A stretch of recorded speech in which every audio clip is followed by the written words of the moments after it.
The head that once was crowned with thorns is crowned with glory now. A royal diadem adorns the mighty victor's brow. The highest place that heaven affords is his by soaring right. The King of kings, the Lord of lords, and heaven's eternal light.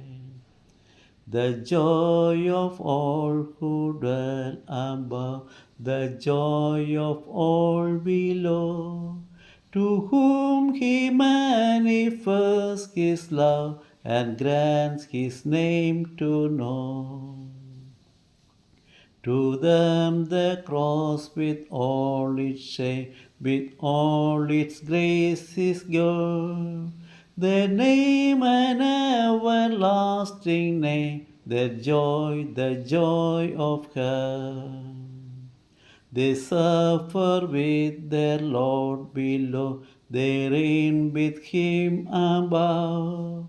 The profit and the joy to know the mystery of his love. The cross he bore is life and hell, though shame and death to him.